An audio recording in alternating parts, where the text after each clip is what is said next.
Halo, kembali lagi dengan Julian Bartekno, dan belakangan ini mulai bermunculan rumor-rumor soal Apple M1X atau M2, yaitu adalah prosesor terbaru dari Apple, di mana dikabarkan Apple M1X atau M2 itu diluncurkan bersama dengan refresh dari MacBook Pro, dan kemungkinan akan diluncurkan pada pertengahan tahun ini sekitar Juli 2021. Meskipun dari rumor-rumor itu sepertinya M1X atau M2 ini bakal hebat sekali, tapi sejujurnya saya nggak terlalu peduli ya. Bahkan kalaupun performanya lebih cepat 50% untuk CPU dan 100% untuk GPU. Beberapa alasan yang membuat saya itu nggak terlalu tertarik dengan M1X atau M2 itu adalah laptop yang akan dijual dengan M1X atau M2 itu akan lebih mahal ketimbang sekarang M1. M1X atau M2 itu akan debut pada MacBook Pro versi baru, di mana nggak cuma prosesor yang terlebih baru, tapi juga layarnya 14 inci dengan bodi yang mungkin masih sama dengan 13 inci, cuma bezelnya aja yang dikurangin. Lalu juga kabarnya lebih lengkap portnya. Touch bar-nya juga mungkin akan hilang, di mana touch bar ini banyak juga yang nggak suka ada di MacBook Pro. Dan selain 14 inci, MacBook Pro juga dikabarkan akan rilis dengan ukuran 16 inci. Jadi dengan semua perubahan tadi, artinya akan ada juga peningkatan dari segi R&D atau Research and Development, di mana kali ini kan nggak cuma prosesor yang berubah, tapi juga bodinya berubah. Artinya penempatan komponen, kipas, dan sebagainya juga mesti berubah. Sementara untuk M1 kemarin bisa dibilang cukup murah, karena selain Apple tuh merasa sepertinya M1 ini percobaan lah untuk konsumen dan sebelum-sebelumnya pada pakai Intel, prosesor M1 yang kemarin juga ditanamkan pada laptop-laptop dengan bodi yang sudah ada sebelumnya, yaitu MacBook Air versi 2019 dan MacBook Pro versi yang 2016 ke atas. Lain hal dengan MacBook Pro yang baru, di mana dengan segala perubahan tadi, mestinya akan ada biaya R&D yang mesti diganti dan dimasukkan ke dalam harga retail dari MacBook Pro tadi.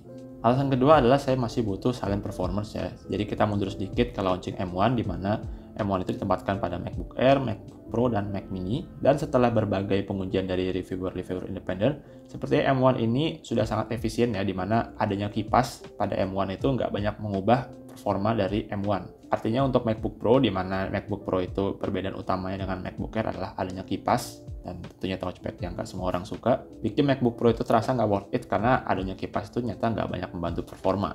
Dengan ada rumor kalau M1X atau M2 itu pakai CPU dan GPU core sebanyak 16 buah atau kurang lebih 2 kali lebih banyak dibanding yang versi M1, artinya M1X atau M2 itu bisa jadi sangat panas ya, dimana kipas itu dibutuhkan supaya bisa menjaga M1X atau M2 itu nggak kepanasan selama menjalankan performa peaknya. Dan disinilah kipas pada MacBook Pro itu bisa mengambil peran dan bisa memberikan performa yang signifikan lebih tinggi ketimbang M1. Tapi setelah pakai MacBook Air M1 ini selama 4 bulan, saya bisa dibilang cukup menikmati ya laptop dengan performa kenceng tapi nggak ada bunyi sama sekali dari kipas. Ditambah lagi secara teoritis mestinya MacBook Air M1 ini bisa lebih awet karena nggak ada debu-debu masuk ke dalam laptop dan panasnya itu sendiri sudah dibatasi sejak awal. Terakhir, minimal buat kebutuhan saya saat ini, saya nggak butuh performa yang lebih tinggi lagi. Saya itu nggak butuh performa lebih tinggi lagi untuk jalanin Office, atau nonton YouTube, atau video editing, di mana saya itu cuma ngedit Full HD aja. Saya merasa yang paling diuntungkan dengan adanya M1X atau M2 itu adalah mungkin ke video editor ya, di mana video-video itu sekarang mulai geser ke 4K bahkan 8K dan banyak sekali special effect, di mana tambahan CPU dan GPU core itu bisa sangat membantu untuk editing misalnya video 4K, 8K yang banyak special effect-nya, sehingga ya bisa lebih produktif lagi buat mereka. Buat hal-hal berat lain seperti main game misalnya, ya kita tahu lah Mac itu nggak bagus buat main game karena pilihan gamenya juga terbatas. Tambah lagi kemampuan grafisnya yang bisa dibilang ya meskipun M1X atau M2 itu kabarnya akan ada banyak peningkatan pada segi GPU, menurut saya nggak bakal bisa bersaing lah dengan dedicated graphics card dari Nvidia misalnya RTX 3080 atau semacamnya. Software engineering bidang saya seperti misalnya ANSYS, Abaqus, lalu SAP 2000 atau Hackcraft itu juga nggak ada yang native tersedia pada macOS. Ya artinya kembali power yang berlebihan tadi nggak bisa dipakai. Mau install Windows juga, saat ini Windows yang bisa jalan di macOS dengan Apple Silicon coba Windows on ARM, di mana kompatibilitasnya itu belum bagus sama sekali untuk bisa jalanin software-software dengan arsitektur x64 yang tadi saya sudah sebutkan. Ini kasusnya jadi mirip-mirip seperti iPad Pro ya, di mana power itu sebenarnya kenceng banget, tapi ya yang bisa memanfaatkan power itu nggak banyak.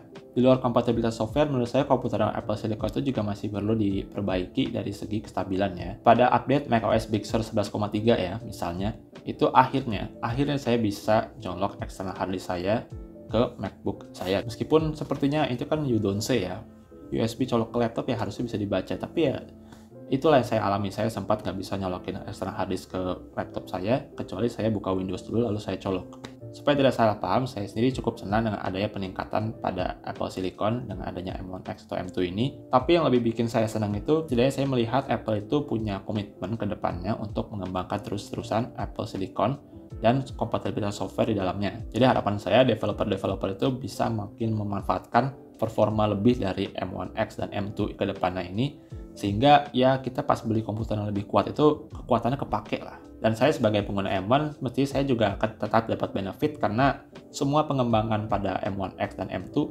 harusnya juga bisa berlaku untuk komputer dengan M1. Sebagai tambahan, kalau saya ditanya, perlu nggak sih kita nungguin M1X atau M2? Kalau buat saya yang kebanyakan tuh pakai Office dan ngedit video casual seperti ini, ya menurut saya nggak usah ditunggu sama sekali, nggak apa-apa. Pengguna Windows kelas berat seperti gamer atau video editor profesional mesti juga perlu khawatir dengan adanya M1X dan M2 ini. Karena meskipun powernya mungkin akan kuat, tapi secara grafis saya yakin nggak bisa menyaingi Nvidia atau AMD saat ini. Dan kalau buat gamer tentunya pilihan gaming buat Mac ya masih sangat terbatas. Jadi tenang aja buat Anda yang punya sistem Windows powerful, meskipun Anda mungkin akan tersaingi secara benchmark, Anda itu masih bisa memanfaatkan lebih banyak software ketimbang pengguna Mac. Alasan lainnya menurut saya kenapa M1X itu nggak perlu ditunggu, karena katakanlah M1X itu launching pada bulan Juli.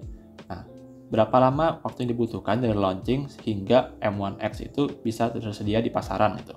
MacBook Pro-nya itu bisa tersedia di pasaran. Itu mungkin masih butuh waktu berbulan-bulan lagi. Habis itu berapa lama lagi dari saat M1X itu terbit di pasaran, M1X itu bisa sampai ke Indonesia dengan harga yang normal. Yakin nih mau nunggu selama itu, sementara Anda butuh laptopnya sekarang. Kalau Anda butuh laptop sekarang, ya menurut saya belilah sekarang. Gak perlulah Anda menunggu berdasarkan kabar-kabar yang belum tentu, dan barangnya juga sekarang belum ada. Teknologi yang ada sekarang, seperti Apple Silicon M1, atau Intel 11 Gen, atau AMD Ryzen 4000 series, itu semua masih bagus-bagus kok, dan masih punya keunggulan masing-masing. Oke, demikian aja video Lembar Tekno ini. Mudah-mudahan dapat membantu Anda dalam memutuskan beli atau enggak suatu laptop, dan membantu Anda juga dalam menghadapi rumor-rumor seperti ini yang selalu ada dalam dunia teknologi. Saya Jul, dan terima kasih telah menonton.